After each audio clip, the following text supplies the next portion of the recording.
शुरू कर दूं? रोल। नमस्कार दोस्तों, मैं राहुल नागपाल और हम लोग हैं गाजीपुर बॉर्डर पर। और गाजीपुर बॉर्डर पर जैसा आपको मालूम है कि किसान आंदोलन चल रहा है, तो किसान आंदोलन की डेली की जो अपडेट है, क्या चल रहा है, वो हमारी कोशिश रहती है कि हम आप तक पहुँचाएँ। कल जैसा कि हमने आपको बताया था कि राकेश टिकैत पर अलवर में कुछ असामाजिक तत्वों ने पथराव किया था, उनकी गाड़ी पर तोड़फोड़ की थी, उन पर जानलेवा हमला हुआ था। हम आज उसी संदर्भ में लोगों से बात कर रहे हैं। कल किसानों में बहुत ज़्यादा गुस्सा था। अभी मैंने कुछ बुजुर्गों से बात की थी, अब मैं आपको कुछ युवा साथियों के पास लेकर के आया और उनसे जानने की कोशिश करते हैं कि कल की जो घटना है उससे आज क्या लोगों में रोष है या जो लोगों के विचार है वो किस प्रकार से हैं। अपने बारे में बताइए, क्या नाम है आपका? यश बांगा। यश बांगा। बांगा कहाँ से आए हैं आप? अमरोहा उत्तर प्रदेश से। अमरोहा उत्तर प्रदेश से। कल जो घटना हुई, क्या कहना चाहोगे? ये सरकार इस लोकतंत्र का दमन कर रही है। सरकार हर कोशिश कर रही है कि आंदोलन टूट जाए। जो भी आदमी सरकार के खिलाफ खड़ा होगा, सरकार उसे पहले जेल से डराती है, जेल से डरा, लाठी से डरा रही है, लाठी से जो नहीं डर रहा उसे गन से डरा रही है। ये लोकतंत्र नहीं बचा है, ये गणतंत्र हो गया है। आप देखोगे कि जो भी सरकार के खिलाफ खड़ा हो रहा है, पहले शाहीन बाग में लोग खड़े हुए सरकार के खिलाफ तो वहाँ पे भी गोली चली, अब सरकार के खिलाफ ये लोग खड़े हो रहे हैं तो यहाँ पे गोली चल रही है। नहीं, शाहीन बाग वाले जो लोग थे वो तो देशद्रोही थे, देश के रहने वाले, वो तो पाकिस्तान।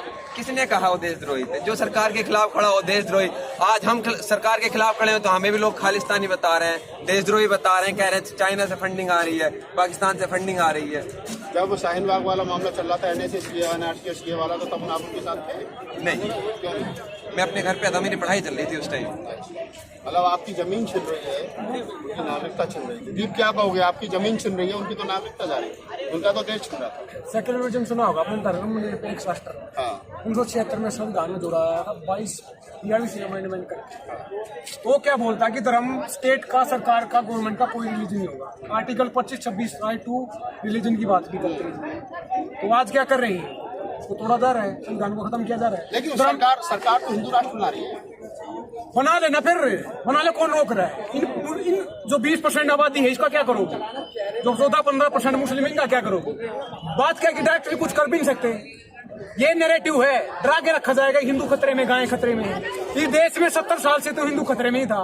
जब इन फर्जी राष्ट्रवादियों की हिंदुओं की सरकार हिंदू खतरे में। जब देश का राष्ट्रपति APJ अब्दुल कलाम मुस्लिम था और मनमोहन सिंह एक सिख राष्ट्रपति प्रधानमंत्री का, सॉरी, जब तो हिंदू खतरे में था। जब आज हिंदुओं की सरकार है तो हिंदू खतरे में है। देश की 80% आबादी हिंदुओं की है, 14% आबादी मुस्लिम की है। 80 आदमियों को 14 आदमियों से कैसे खतरा है? अगर खतरा तो फिर निपटा दो ना, मार मुर दो उनको। कुछ नए मुद्दा उठाएंगे। राम मंदिर का मुद्दा उठाया उन्होंने, उसके नाम पे मंदिर, बाबरी मस्जिद तोड़ के सरकार बनाई, उसी का कोई था वजूद इनका। तो अगर ये भी काम है, मुस्लिमों से खतरा है, तो उड़ा दो ना इनको, खत्म कर दो। नया मुद्दा टोएंगे, वो भी नहीं कर सकते ना डायरेक्ट, लेकिन उठा के रखना, उसको यहाँ पे रखना है, ये दिमाग में बैठा के रखना कि हिंदू खतरे में।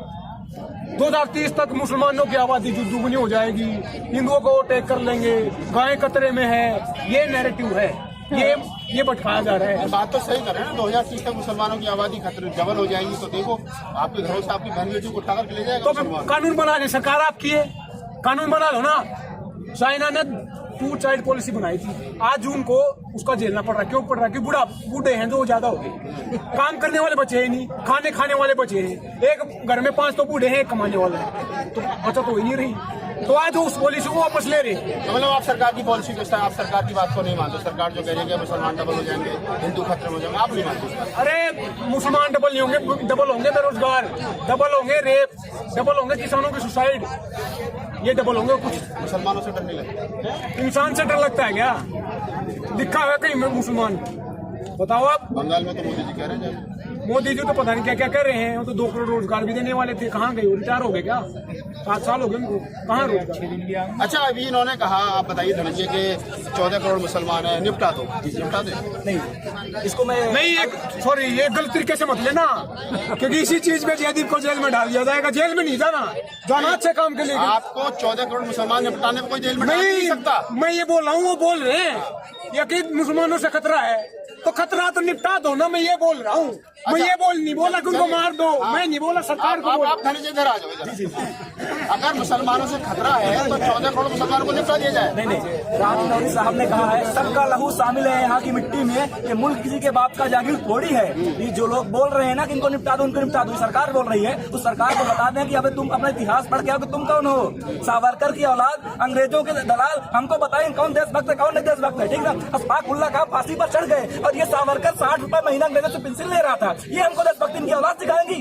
ऐसे देशभक्तों पे हम लोग विश्वास नहीं करते, हम इस मुल्क के बाइज्जत शहरी हैं और अपनी देशभक्ति पर भरोसा है। मैं कहता हूँ किसी भी नागरिक को दूसरे नागरिक की देशभक्ति का सवाल करने कोई अधिकार ही नहीं है। और आपने कहा पिछले साल आंदोलन चल रहा था, उस आंदोलन में भोपाल में शामिल था और उसके लिए राहत इंदौरी साहब ने कहा था लगेगी आग तो आएंगे कई घर जंगले, यहाँ पर हमारा ही मौका थोड़ी है, ठीक ना। और ये जो सियासतदान बैठे हैं तानाशाही दिखा रहे हैं, इनके लिए भी राहत इंदौरी साहब ने कहा था, इनके लिए भी राहत इंदौरी साहब ने कहा था कि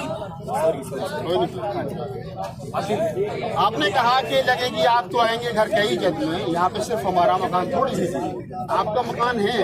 अगर सपोज करो मुजफ्फरनगर में दंगा होता है और उस दंगे के आधार पर सरकार बदल जाती है तो फिर मकान आपका कहाँ था? उसी राहत इंदौरी जी ने कहा था कि सरहदों पे तनाव है क्या, जरा पता तो करो चुनाव है क्या।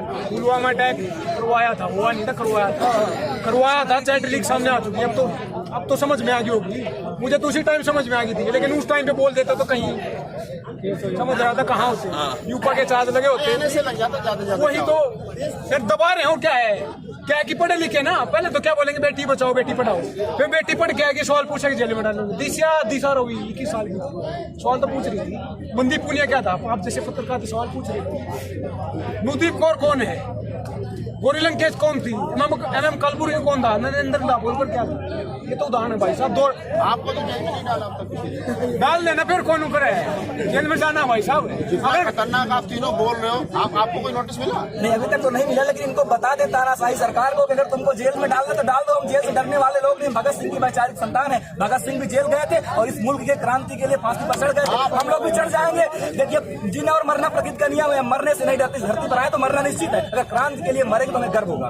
आप भगत सिंह की वैचारिक औलाद हैं, भगत सिंह को मान कौन रहा, उनकी मूर्ति टूट जाती है नीचे पड़ी रहती है, कौन पूछता है भगत सिंह? 23 मार्च को क्यों तक नहीं होता? सही बोलते हैं, ये क्या है कि सावरकर की औलाद है और ये टू नेशन थ्योरी देने वाले औलाद है, तो भगत सिंह को नहीं मानेंगे क्योंकि दक्षिणपंथी औलाद है जो धर्म की चाशनी में पूरी जनता को डुबाना चाहते हैं। लेकिन भगत सिंह क्या कहते थे कि धर्म से निकलना पड़ेगा, इंसान बनना पड़ेगा। तो ये ऐसे लोग हैं जो धर्म के आधार पर इंसान को डुबाना चाहते हैं, उनको भगत सिंह से खतरा, इस भगत सिंह को ऐसा कर रहे हैं। अच्छा चलिए मैं एक सवाल आपसे लेता हूँ, मुझे बताइए भगत सिंह से लोगों को खतरा है, अम्बेडकर से खतरा है, छोटू राम से खतरा है, संविधान से खतरा है, लोकतंत्र से खतरा है, बोलने वाले लोगों से खतरा है, आप सबसे छोटी उम्र क्यों बोल रहे हो? क्यों नहीं लगता? क्यों डरना है, सच बोल रहे हैं हम। अगर सच बोलने से डर लगेगा तो किसान अभी भी सच्ची बोल रही थी, जेल गई। हाँ तो हम भी जेल चले जाएंगे, उसमें क्या बात है। मम्मी पापा ने इसलिए पढ़ाया था कि आप जेल जाओगे? क्यों सच मम्मी पापा ने इसलिए पढ़ाया था कि सच बोलो, सच का अंजाम जो भी होगा वो देखा जाएगा। देखिए दमन अत्याचार और गलत के खिलाफ अगर बोलना बगावत है तो मैं बागी हूँ और बगावत ही हमारा पेशा है। बहुत बढ़िया। सवाल पैदा होता है एजुकेशन से, सवाल पैदा हो गया था एक्सपोज। सरकार तो एजुकेशन पे ताला लगा रही है, शिक्षा का निजीकरण कर रही है सरकार। अगर आप एमटेक करने के बाद में नौकरी मांगने जाते हो तो आपको लाठियां मिलती है, लेकिन अगर आप कावड़ लेकर के आते हो तो प्रधानमंत्री मुख्यमंत्री जी आपके ऊपर फूलमाला चलाते हैं। तो सरकार को पढ़े लिखों की जरूरत है, भक्तों की जरूरत है भाई साहब। तो सरकार जरूरत है, उसको हटाओ, फिर हटाना पड़ेगा ना उसको। कौन हटाएगा? हम हटाएंगे, पढ़े लिखे हटाएंगे, चोट करेंगे। देखते रहो, अभी इकट्ठा हो रहा है देश, माहौल बना रहे हम जो पूरे देश में इकट्ठा हो गया। क्यों है? लोगों को जागरूक करने, अवेयरनेस फैलाने, लोगों को बताना पड़ेगा ये गलत हो रहा है, ये हिंदू मुसलमान से कुछ नहीं होगा। अब मुद्दे की बात करनी पड़ेगी जो इशू बेस्ड राजनीति है। गांधी जी ने कहा था कि पॉलिटिक्स विदाउट प्रिंसिपलिजेशन, आज सिद्धांत की राजनीति होगी, धर्म की राजनीति हो रही है, जात पात की हो रही है। डॉक्टर अम्बेडकर ने कहा था कि व्यक्ति पूजा लोकतंत्र की हत्यारण है। आज व्यक्ति पूजा हो रही है, मोदी जी के नाम पर देश चला तो ये व्यक्ति पूजा, आपको नहीं लगता कि लोकतंत्र की हत्या है? बिल्कुल बिल्कुल, ये जो लोग हैं लोकतांत्रिक तरीके से तानाशाह बैठ गए हैं, ये बिल्कुल लोकतंत्र पे खतरा है। और इसको मैं कुछ लाइनें जो मैंने लिखी है इसमें सुनाना चाहूंगा।